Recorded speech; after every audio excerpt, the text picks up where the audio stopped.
1971ના યુદ્ધમાં પાકિસ્તાનના દાંત ખાટા કરનાર વિંગ કમાન્ડર વિજય કાર્ણિક વડોદરાનું પ્રાઇડ છે. વિંગ કમાન્ડર વિજય કાર્ણિકના શૌર્યને હવે રૂપેરી પડદે જોઈ શકાશે. અભિનેતા અજય દેવગનની film Bhuj the pride of India 1971ના યુદ્ધ પર આધારિત છે. માધાપરની 300 મહિલાઓના મજબૂત મનોબળ અને ભારતીય જવાનોના અદ્ભુત શૌર્યને રજૂ કરતી આ ફિલ્મમાં વિંગ કમાન્ડરની ભૂમિકા અજય દેવગન ભજવે છે. ત્યારે યુદ્ધ વિશે તેમજ માધાપરની મહિલાઓની અભૂતપૂર્વ કહાની અંગે વિજય કાર્ણિકે TNNની મુલાકાતમાં ખાસ માહિતી આપી હતી.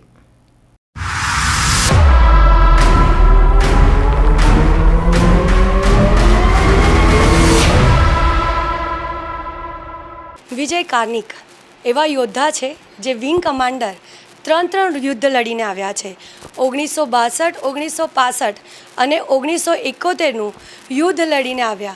અને જ્યારે વાત કરીએ 1971ના યુદ્ધની, ત્યારે એ જ યુદ્ધ લોકોના મોઢે આજકાલ ચર્ચા થઈ રહી છે કારણ કે એ યુદ્ધ પર એક મૂવી બન્યું છે Bhuj the pride of India, અને એમાં વિજય કાર્ણિકનો રોલ અદા કરી રહ્યા છે અજય દેવગન.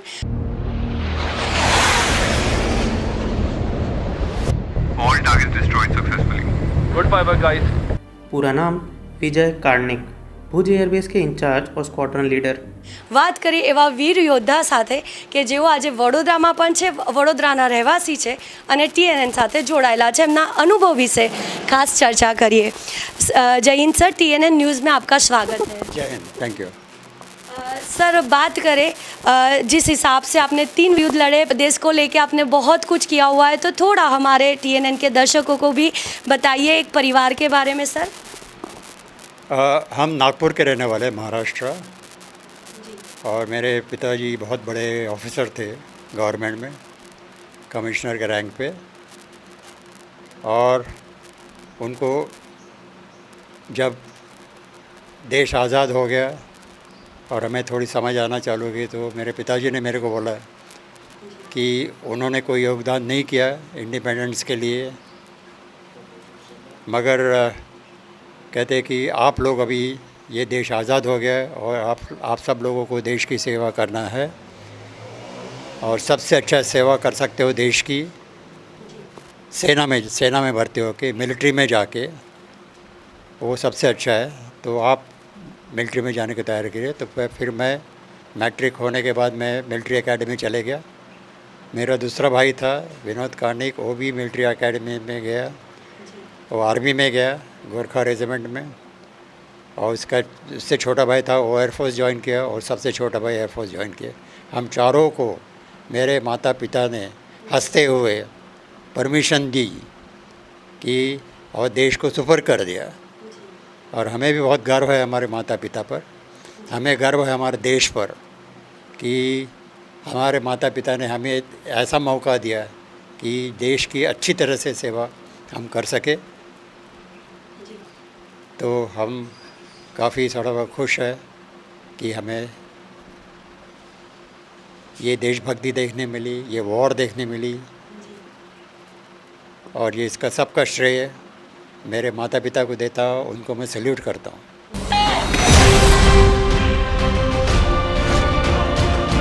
सर, जिस हिसाब से आपने 3 युद्ध में जाके सर आप वापस आए, कैसा एक माहौल रहता था जब युद्ध में जाते थे, और काफ़ी यंग एज थी आपकी जब आपने तीनों युद्ध आप गए और वापस आए, तो एक वो भी एक्सपीरियंस हमें बताइए कि क्या माहौल बनता था, और जब जीत के वापस आए तब कैसा लगता था.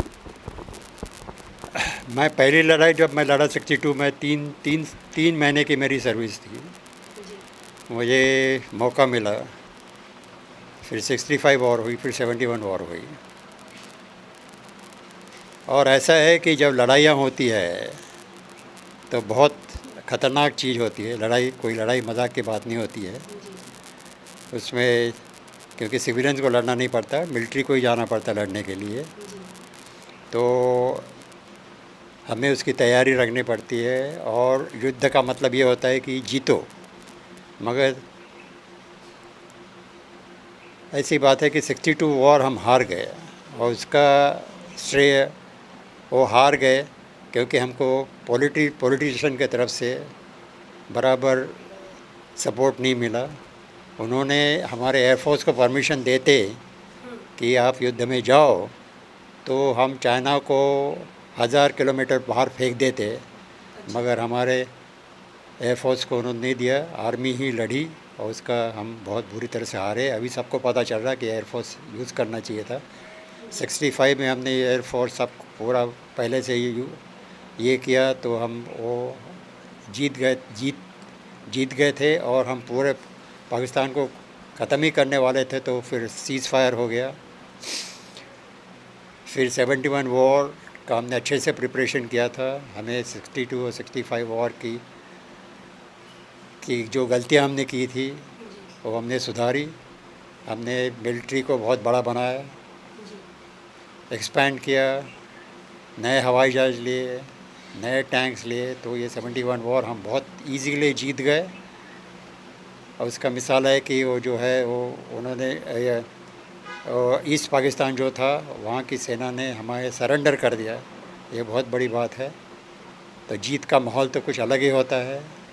देश भर में हम भी बहुत खुश थे और देश में हम खुश थे, मगर हमें ये भी पता था कि हमारे काफ़ी लोग मर गए हैं और काफ़ी लोग ने बलिदान दिया है। उसका भी दुख होता है। काफ़ी विधवा हो गई है, काफ़ी माता पिता बच्चों को उसके पिता ये कर लिया। तो ये युद्ध में खुशियाँ भी होती है, दुख भी बहुत ज़्यादा होता है, मगर मेन थिंग होता है कि किसी भी हालत में युद्ध जीतना, और वो हम 71 वॉर में जीत गए। 71 वॉर की जब हम बात करें तो कैसा एक माहौल था, और जब एयरबेस पूरी तरह बर्बाद हो गया था तो उसको कायम रखने के लिए सर, मुकम्मल करने के लिए जो आप लोगों ने मेहनत करी, वहाँ की जो 300 लेडीज़ को भी आपने साथ में रख के काम किया, सर कितना मुश्किल था, क्या एक माहौल था तब का? 71 वॉर में जो एयरबेस थे हमारे, काफ़ी सारे एयरबेस थे। गुजरात में हमारा जामनगर था, उधर राजस्थान में काफ़ी सारे, जोधपुर, उधर बहुत सारे पूरे देश में एयर बेसेस है जहाँ पर कि फ़ाइटर, बॉम्बर, ट्रांसपोर्ट एयरक्राफ्ट रहते हैं। और वो सब एयर बेसेस 18 से 20 साल की सर्विस वाले कमांड कर रहे थे, बेस कमांडर थे। मैं एक ही बेस कमांडर था, सबसे जूनियर, जो मेरी 9 साल की सर्विस थी। और मुझे बहुत सारा सौभाग्य मिला कि इतने यंग एज में मुझे एक बेस कमांड करने मिला, और वो भी फॉरवर्ड बेस था। वो दुश्मन के बॉर्डर के बहुत पास का बहुत इम्पोर्टेंट एयर बेस मुझे कमांड करने मिला, और बहुत बड़ी जिम्मेदारी थी कि उसको। और हमारा एक ये है कि किसी भी हालत में हर एक एयर बेस को ऑपरेशन रखना पड़ता है। जब कुछ रनवे ख़राब हो जाता है, कुछ बमबारी होती है, तो फिर उतने टाइम के लिए उसको बनाना पड़ता है कि भैया तुम नॉन ऑपरेशनल हो। तो हमारे यहाँ भी बॉम्बिंग होती थी, हम 1-2 घंटे में उसको फिर से ऑपरेशनल कर देते थे, क्योंकि हमने रनवे के बाजू में सब सामान रखा था रिपेयर करने का। कॉन्ट्रैक्टर थे हमारे पास जिनके सिग्नेचर हम करके रखे थे, उनका कॉन्ट्रैक्टर की टीम भाग के आके वो रिपेयर करके चले जाते थे 2-2 घंटे में। मगर बीच में 8 तारीख को इतनी ज़ोर से बॉम्बिंग हुई, क्योंकि पाकिस्तान को पता था कि भुज और जामनगर इनको बहुत बुरी तरह से पीट रहे हैं, कराची आधा जल रहा है। तो उन्होंने ये ऐसा ऑर्डर दिया उनके बॉम्बर्स को कि इनको तबाह करके आओ। तो उन्होंने आके बहुत बड़ी बमबारी की भुज के ऊपर। भुज का रनवे ख़राब हो गया, रात भर बमबारी चल रही थी, और बॉम्ब के जो आवाज़ आ रहे थे भुज टाउन में हालत लोगों की ख़राब थी, और डर गए थे और उन्होंने भागना चालू कर दिया। कलेक्टर साहब वहाँ गए, उन्होंने बोला कि भागो मत, हम लड़ाई जीत रहे, मगर उन्होंने नहीं मांगा। जो भी साइकिल, बैलगाड़ी, कार, स्कूटर थे वो लेके उन लोग भाग गए। उसी के साथ हमारे जो कॉन्ट्रैक्टर, हमारा लेबर फोर्स था, वो भी भाग गया, हमें पता नहीं था वो भाग गए। दूसरे दिन जब हमने देखा कि रनवे बहुत बुरी तरह से तबाह हो गया है, तब हमने वो कॉन्ट्रैक्टर इंजीनियर को बुलाया। इंजीनियर बोले कि साहब हमारे सब कॉन्ट्रैक्टर भाग गए हैं, हमें दूसरा लेबर देखना पड़ेगा। हमने सब हमारे हायर अप सबसे कांटेक्ट किया भी है कि लेबर होना कोई आने को जाए। फिर हमने आसपास में देखना चालू कर दिया। और ये माधापुर की जो औरतें हैं, वो गांव का माहौल ऐसा है कि सब वो रिच गांव है, सब औरतें पढ़े लिखे हैं। उनके जो आदमी हैं, उनके जो रहवासी थे, वो बड़े बड़े कॉन्ट्रैक्टर स्पेन में, कनाडा में थे और वहाँ से पैसे भेजते थे। बहुत रिच गांव था, 3-3, 4-4 बैंक थे उनके वहाँ पर। सभी औरतें कॉलेज स्कूल में सीख के पढ़ी लिखी थी। हर एक के घर में गाड़ियाँ और फ्रिज वगैरह थे उस ज़माने में। मगर उनका एक ये था कि वो 2 घंटे के लिए कुछ मैनुअल वर्क करे, ये उनका सोशल कस्टम थी। तो उनको पता था कि रास्ता कैसा बनाना, कुछ बिल्डिंग कैसा बनाना, ये उनकी सोशल कस्टम थी। हर एक की सोशल कस्टम रहती है, तो इनके ये बहुत अजीब सोशल कस्टम थी। और हमें पता था कि इनको आता है रिपेयर करना और कंस्ट्रक्शन करना का काम है। तो वो जैसे हम लोग जैसे पूजा करते हैं, तो उनकी एक तरह की पूजा थी कि रोज़ जाके कुछ ना कुछ कंस्ट्रक्शन काम का। तो हमने फिर बात की। औरतों ने बोला कि हमारी ज़रूरत अभी देश के लिए है। उनकी अंदर से देशभक्ति बहुत जागृत हो गई। और उन्होंने बोला कुछ नहीं, जितनी भी तकलीफ़ हमें हो, जितने भी हमारे घर वाले ना बोले, हम आने वाले हैं। और इस तरह से फिर उन्होंने बहुत ज़बरदस्त काम किया और रिपेयर किया, और ये वो हिस्ट्री में गई। मगर उन्होंने जो महान काम किया हिस्ट्री में, जो कि पूरे वर्ल्ड में कभी ऐसा नहीं हुआ था, ये हिस्ट्री को ये दब गई थी हिस्ट्री हमारी। तो ये अभिषेक दुधैया, जो कि कच्छ के रहने वाले हैं, उन्होंने बहुत रिसर्च किया इसके ऊपर और उसकी स्टोरी बनाई। और मेरे से डिस्कस करके उन्होंने ये फिल्म बनाने का काम हाथ में लिया। और उनके वजह से ये हिस्ट्री फिर से पूरे गुजरात के ही सामने नहीं, ये पूरे देश, पूरे वर्ल्ड के सामने आने वाली है। और मुझे बहुत ये है कि जो औरतों ने इतना काम किया, उनको तो मेडल नहीं मिला, मगर अभी उनके लोग सोचेंगे, उनके बारे में जानेंगे और उनको सब वर्ल्ड सैल्यूट करेगा। स्पेशल जो आपके लाइफ का एक एक्सपीरियंस था 1971 वॉर, उस पे बन रही है। तो सर आप क्या सोचते हो, क्योंकि बहुत लोगों को अभी तक ये वॉर के बारे में पता नहीं था, अब ये मूवी के थ्रू आप क्या चाहते हो कि लोग क्या समझे? देखो, अभी जो ये 71 वॉर में बॉम्बिंग हो रही थी, मेरी फैमिली भी वहाँ थी। बाजू में मेरा बंगला था, उसके सामने हमने ट्रेंचेस खोद के रखे थे। जब बॉम्बिंग होती थी, मेरे 2 बच्चे, और जो कि आपको फिल्म में भी दिखेंगे, मेरे 2 बच्चे और मेरी वाइफ ट्रेंच में रहते थे। मैं भी 14 नाइट सोया नहीं, क्योंकि रोज़ ही रात को बॉम्बिंग होती थी। और मैं घर नहीं गया, उधर ही मैंने ऑफिस में ऑफिस रूम में मैंने एक ऐसी कुर्सी बनाई थी जहाँ कि मैं थोड़ा सा नींद ले सकूं। एक भी बार मेरे वाइफ ने मुझे फ़ोन नहीं किया कि आप कैसे हो, कि क्या आ जाओ घर पे, कि क्या करो। तो हर एक जो सोल्जर रहता, उसके पीछे उसकी फैमिली बहुत ये रहती है। अभी देखिए, जो उधर लद्दाख वडाख में लड़ते हैं, उनकी भी तो फैमिलीज़ है, मगर वो बहुत हिम्मत रखनी पड़ती है उनको। तो इनमें से अभी ये औरतों से, जो औरतें हैं, जो माधापुर के औरतें हैं, और जो हमारी फैमिलीज़ है और हम हैं, इससे एक ही ये लेना चाहिए कि भैया कि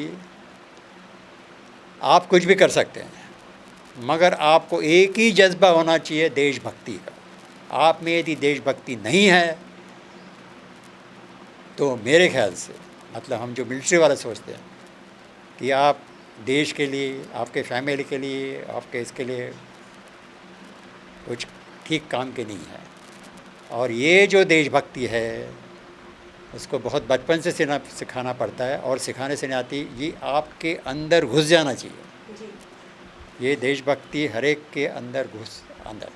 जब मैं जाता हूँ रात को 12 बजे भी यदि मेरे को रेड लाइट दिखता है, ट्रैफिक नहीं रहता, मगर मैं रेड लाइट पे रुकता हूँ, क्योंकि मेरी जो सोच है वो मुझे जाने ही दे दी है। तो मैं ऐसा कुछ भी काम नहीं करूँगा जो कि रूल्स और रेगुलेशन में नहीं है। ऐसा, ये मेरी मातृभूमि है, ये मेरी भारत माता है। यदि मैं थूकूंगा तो आप अपने माँ के ऊपर थूकोगे, माँ के ऊपर आप कचरा करोगे। तो ये अंदर से आना चाहिए कि भैया कि इस तरह से देखना चाहिए कि ये मेरी भूमि है, मातृभूमि है। मैं ये देश के लिए मेरे को रोज़ ही काम करना है, ये देश के लिए, ये देश को। और ये देखो, तो ये जब तक पैट्रियोटिज़म, लोग जैसा कहते हैं कि भैया को झंडा दिखा दिया 15 अगस्त को, 26 जनवरी को, और कार में लेके बच्चों को होटल में खिला के वगैरह आ गए, ये देशभक्ति नहीं है। और हमारी जो एजुकेशन है ये बहुत ही गलत है, क्योंकि हमको बहुत स्कूल से देशभक्ति के बारे में सिखाना चाहिए, अपने हीरोज़ के बारे में सिखाना चाहिए। मगर अभी तक ये हमने जो ब्रिटिश की सिस्टम थी वही रखी है, उससे बहुत हानि हो रहा है। आखिरी सवाल के जिस हिसाब से अजय देवगन जी आपका रोल कर रहे हैं सर, उनसे मिलके, उनसे बातें करके सर क्या आपको महसूस हुआ और किस तरह से आपका एक अनुभव रहा? मैं जिसको कहते हैं ना मूवी बफ, मतलब मेरे को मूवीज़ बहुत पसंद है यार, मैं बहुत मूवीज़ देखता हूँ। मैं, मेरी वाइफ, मेरे बच्चे, हमारे एयरफोर्स स्टेशन में भी हर एक स्टेशन में ओपन एयर थिएटर रहता था, और एंटरटेनमेंट के लिए हफ्ते में 2-3 बार मूवी रहती थी शाम को। और मैं मूवी बफ हूँ, और मेरे काफ़ी हीरो रहे, राज कपूर से लेके देवान से लेके। मगर फिर अभी के माहौल में जो है उसमें मैं बहुत अजय देवगन का फ़ैन हूँ। और जब मैं अजय देवगन ने, इसीलिए मैंने बताया था मुकेश दुधैया को कि अजय देवगन को मेरा रोल करने देना। और जब मैं अजय देवगन को बोला तो उनको यही बताया कि you are a very big hero, और मैं मूवी बफ हूँ, और मैं आपके सब पिक्चर देखना चाहता हूँ। तो उन्होंने बोला कि I am very honoured to hear that, और मुझे भी बहुत खुशी है कि एक रियल हीरो का मैं काम कर रहा हूँ। વડોદરાનું ગૌરવ વિંગ કમાન્ડર વિજય કાનિક સર સાથે આપણે વાત કરી। ટીએનએનની ખાસ મુલાકાતમાં ખૂબ સુંદર મજાના એમના યુદ્ધ દરમિયાનના અનુભવો કયા। કેટલા સુરવીર આ યોદ્ધા જ્યારે આપણે વડોદરામાં છે અને આપણી સાથે જ્યારે વાતો કરે છે ત્યારે ખરેખર દેશભક્તિ શું હોય એ તો આપણે એમની પાસેથી જ શીખીએ છીએ। અને એમને એ પણ જણાવ્યું કે દેશભક્તિ દિલથી થવી જોઈએ, વાતોથી ના થવી જોઈએ। તો ખૂબ સારું એમની પાસેથી જાણવા મળ્યું। વડોદરા માટે ગૌરવની વાત છે કે જ્યારે 3 યુદ્ધ લડીને આવ્યા છે અને જ્યારે એમના યુદ્ધ ઉપર અને એમના જીવન પર આ પિક્ચર બની રહ્યું છે જે Bhuj the pride of India, તો ખૂબ આનંદની વાત સાથે સાથે ગૌરવ થાય છે કે આવા સુરવીર યોદ્ધા આપણી વચ્ચે છે અને આપણે એમનું સન્માન કરતાં કરતાં હંમેશા દેશ માટે ગૌરવ અનુભવીએ છીએ। અને વડોદરા માટે તો આ ખૂબ ગૌરવની વાત છે। એક પંક્તિ યાદ આવી રહી છે જે હું તમને કહેવા માંગીશ દર્શક મિત્રો, કે જે 2 લાઈન હું તમારા આગળ ગઈશ। ए देश मेरे तू जीता रहे, तूने शेर के बच्चे पाले हैं, एक लाल हुआ कुर्बान तेरा 100 लाल तेरे रखवाले है। एवी ज रीते आपणा साथे जे विंग कमांडर जोड़ायेला हता विजय कानिक, आवा ज शूरवीर योद्धाओ आपणा जोड़े रहेशे तो खरेखर आपणा देशना झंडाने कोई नीचे नहीं पड़वा दे अने आपणी देशनी शान कोई नीचे नहीं लावी शके। कैमरा पर्सन प्रतीक राठौर साथे नम्रता, TNN।